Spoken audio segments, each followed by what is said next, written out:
Party আমার দৃষ্টিতে হচ্ছে এরা কেঁচো, আর যদি অশ্লীল ভাবে বলতে হয় হিজড়া পার্টি। তথাকথিত গণ অভ্যুত্থানের মাস্টারমাইন্ড মাহফুজ আলম কি ফেঁসে গিয়েছেন? মাহফুজ কি দুর্নীতির চোরা বাড়িতে ডুবতে বসেছেন? ডক্টর মোহাম্মদ ইউনূসের একনিষ্ঠ ছাত্র মাহফুজের লেজ কি কাটতে চলেছে? আচ্ছা, জাতীয় নাগরিক পার্টির নেতা হাসনাত আব্দুল্লাহ কি মাহফুজের বিরুদ্ধে কোনো চক্রান্ত করছে? এমনই নানা জটিল প্রশ্নের উত্তর খুঁজব আজকে। মাত্র 5 মাস হয়েছে বাংলাদেশের রাজনীতির ময়দানে জন্ম নিয়েছে জাতীয় নাগরিক পার্টি নামে একটি দল। জন্মলগ্নের পর্ব থেকেই নানাভাবে প্রশ্নবাণে জর্জরিত এই দলটি, কিন্তু এবার যা হলো তা ভয়ঙ্কর। এর ফলে মনে হচ্ছে পদ্মার জলে ডুবতে বসেছে জাতীয় নাগরিক পার্টির ডিঙা। অদূর ভবিষ্যতে হাসনাত আব্দুল্লাহর নেতৃত্বে নতুন রাজনৈতিক দল গঠিত হলেও অবাক হওয়ার কিছু নেই। ষড়যন্ত্রের জাল যেখানে। আসুন কাহিনী তাহলে পুরোটাই খুলে বলা যাক। বাংলাদেশি বংশোদ্ভূত অস্ট্রেলিয়া নিবাসী জনপ্রিয় ব্লগার বনি আমিন তার ফেসবুক পেজে একটি পোস্ট দেন তথ্য উপদেষ্টা মাহফুজ আলমের বিরুদ্ধে। তিনি দাবি করেন মাহফুজের আপন ভাই অস্ট্রেলিয়ার সিডনিতে রয়েছে। উচ্চতর লেখাপড়ার পাশাপাশি এখানে সে পার্ট টাইম একজন যাত্রী সেবক, যাকে বাংলায় বলা হয় ট্যাক্সি ড্রাইভার। মাহফুজের বিভিন্ন লবি ও ফাইলিং কমিশনের অর্থ অস্ট্রেলিয়াতে তার স্টুডেন্ট ভাইয়ের ব্যাংক অ্যাকাউন্টে জমা হচ্ছে। দীর্ঘ 9 মাস ধরে চলছে এই কার্যকলাপ।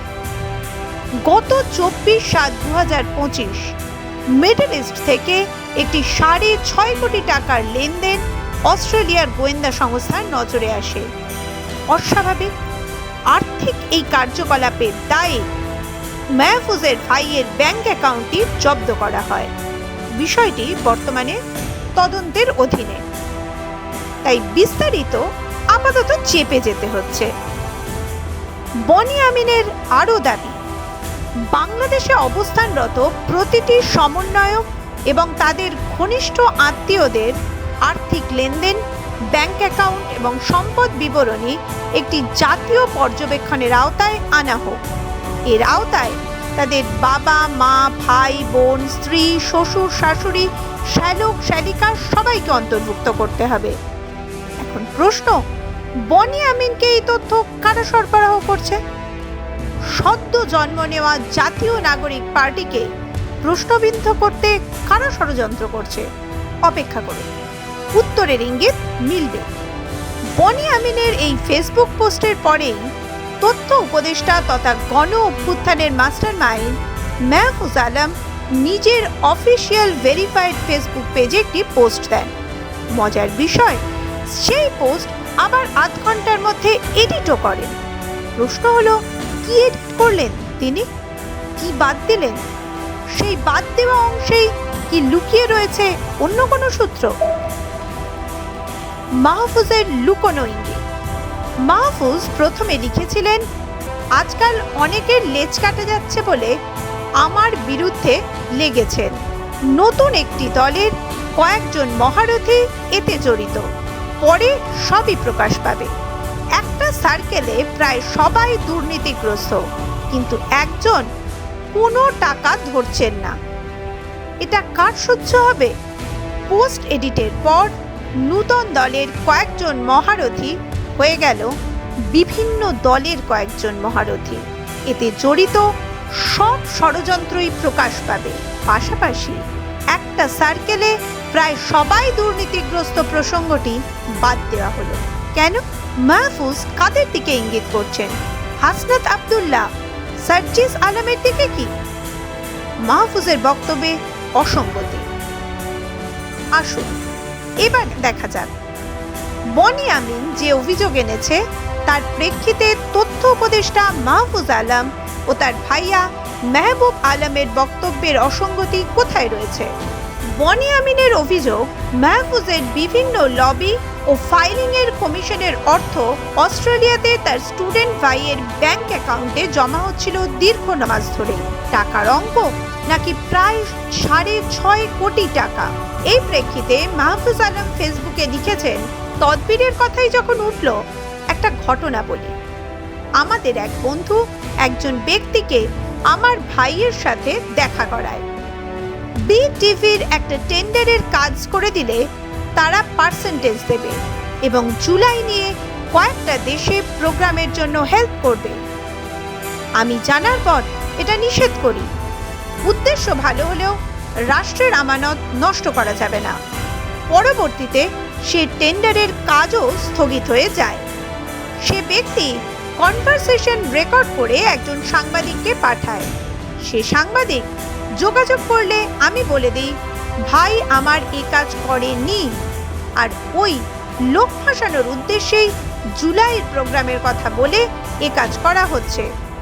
উনি আমার কথা বিশ্বাস করে আর রেকর্ডে পাবলিক করেননি। এখান থেকেই ওঠে প্রশ্ন, মাহফুজের বন্ধু যখন মাহবুবের কাছে ওই ব্যক্তিকে নিয়ে গিয়েছিল তখনই তো বারণ করে দিতে পারতেন। তার মানে মেহবুব মাহফুজকে বিষয়টি বলেছিল, এমনকি পার্সেন্টেজের কথাও বলেছিল। তর্কের খাতিরে ধরে নিলাম এর মধ্যে কোনো গন্ডগোল নেই।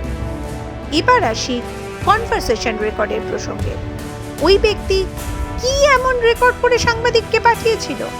আর বিষয়টি যখন না বলেই দেওয়া হয়েছিল, তাহলে ফাঁসানোর প্রসঙ্গ এলো কি করে? আর মাহফুজ এতটাই যখন স্বচ্ছ, তাহলে ওই ব্যক্তির পরিচয়, সাংবাদিকের পরিচয় বা রেকর্ডেড কনভারসেশন প্রকাশ করছেন না কেন? প্রশ্ন উঠছে, ফেঁসে যাওয়ার ভয়ে সাংবাদিককে কিনে নেননি তো মাহফুজ? ওই ব্যক্তিকে গুম করিয়ে দেননি তো? মাহফুজের ভাই যা বললেন, মাহফুজ স্বীকার করছেন ওই ব্যক্তি এমন কিছু রেকর্ড করেছিলেন যাতে ফাঁসার আশঙ্কা ছিল। এই অর্থপ্রচার প্রসঙ্গে মাহফুজের ভাই মেহবুবের বক্তব্যটি জেনে নেওয়া যাক। মেহবুব বলছেন, আমার ভাই মাহফুজ আলমের পক্ষ থেকে কোনো তদবিরে কাজ আমি করিনি, কাউকে আজ পর্যন্ত করতেও দিইনি।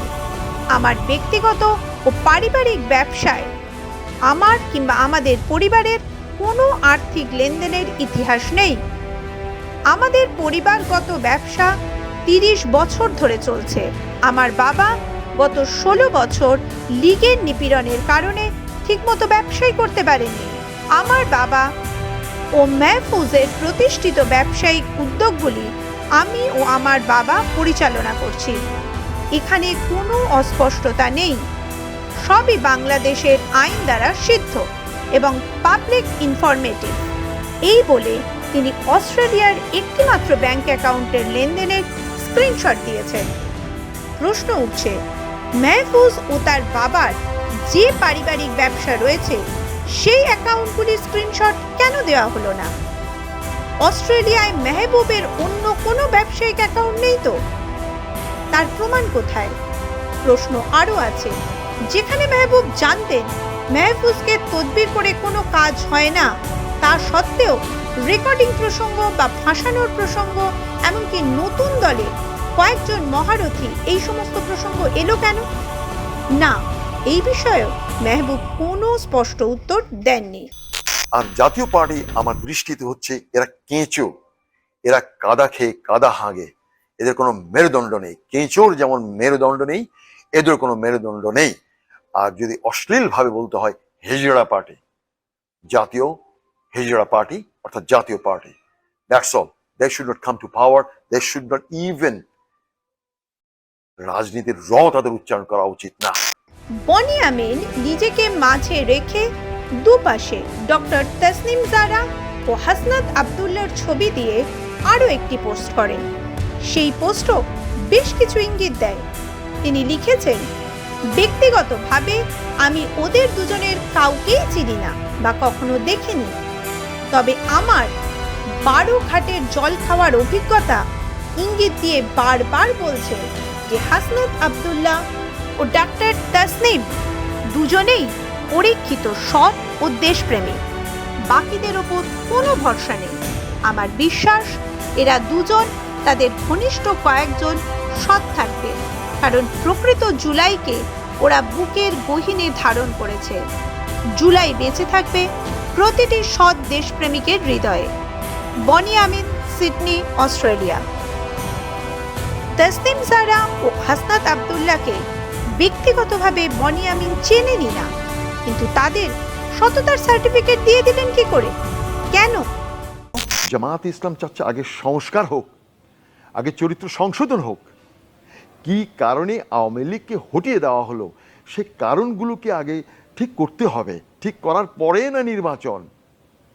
আর সেই কারণগুলোকে যদি সংশোধন না করে যদি নির্বাচন হয়ে থাকে, তাহলে আবারও সেই যেই ননি চোর গোয়ালঘর থেকে যে ননি চুরি করতো না, সে আরেকটা ননি চুরি আসবে। তো সেই জন্য আমি বলছি এখন যে জামাতের সাথে যে দ্বন্দ্ব, সেই দ্বন্দ্বটা অ্যাকচুয়ালি একজন হচ্ছে সেবক, আরেকজন হচ্ছে অন্য কিছু। তো সেই জন্য সেবার নামে সে চাচ্ছে যে এখনই ক্ষমতায় চলে আসে, এখনই ভোট দিলে আমরা নির্বাচিত হব। কারণ দিন যত যাচ্ছে ওর যৌবনের ওর আসল চরিত্রটা এখন উন্মোচিত হয়ে যাচ্ছে। Jamaat Islam, it is not that easy to buy Jamaat Islam. প্রতিটি দলকে কেনা যাবে, জামাত ইসলামকে কেনা যাবে না। বনি আমিন যে কট্টর জামাতপন্থী ব্লগার তা অনেকেরই জানা। আর হাসনাত আব্দুল্লাহকেও দেখা গিয়েছে মাসুদ সাইদি, এমনকি আনসারুল্লাহ বাংলা টিমের প্রধান জঙ্গি নেতা জাসিমউদ্দিন রহমানির সঙ্গে সখ্যতা বাড়াতে। এখানেই কি আসল দ্বন্দ্বের শুরু? গণ অভ্যুত্থানের মাস্টারমাইন্ড মেহফুজ আলমের ভাই মেহবুব নিজে জাতীয় নাগরিক পার্টির যুগ্ম আহ্বায়ক। দলের অন্দরেই কি নেতৃত্বের অভ্যুত্থানের চোরা স্রোত বইছে? আমার মনে হয় যে আমার অনেক সময় নষ্ট হয়েছে এই 1 বছরে। ইফ আমি যদি একা কিছু কাজ করার চেষ্টা করতাম, I would have done things better. এবং অনেক টক্সিক মানুষ অ্যাভয়েড করে আমি নিজের মতো একটু বেটার কিছু করতে পারতাম। বাট টু বি অনেস্ট, অনেক বেশি এত টক্সিসিটি ডে টু ডে বেসিসে ডিল করা লাগে। আওয়ামী লীগের toxicity is way tolerable, but আপনার আশপাশের মানুষ যাদেরকে আপনার ডে টু ডে বেসিসে চেহারা দেখতে হয়, তারা যখন আপনার ব্যাপারে টক্সিসিটি ছড়ায় যাবে, এটা না ডিল করা অনেক কঠিন, অনেক কঠিন। তো এটা আই ডোন্ট নো, যে এখন এসে মনে হয় যে এগুলো অর্থিত না। এটা এই সময়টা আসলে অর্থিত ছিল না। পড়াশোনা করতে পারিনি, মানে পড়াশোনা করার একটা প্ল্যান ছিল, ওইটাও শেষ করতে পারিনি। খুব মনে হয় যে এখন এক জায়গায় স্টাক হয়ে আছি। কারণ আমাদের উপর তো ওই মেন্টাল টোলটা গেছে, আমাদের তো স্বপ্নটা ছিল। আরেকজনের মধ্যে স্বপ্ন নাই থাকতে পারে, তার স্বপ্নটা হয়তো থাকতে পারে যে সে চাঁদাবাজি করবে, সে ইয়ে করবে, এই করবে, সেই করবে। আমার মধ্যে তো স্বপ্নটা ছিল যে আমি দেশটার জন্য বেটার কিছু করব। So why in the world তোমার আমার ড্রিমটাকে শেয়ার করতে হইলো? দরকার কি ছিল?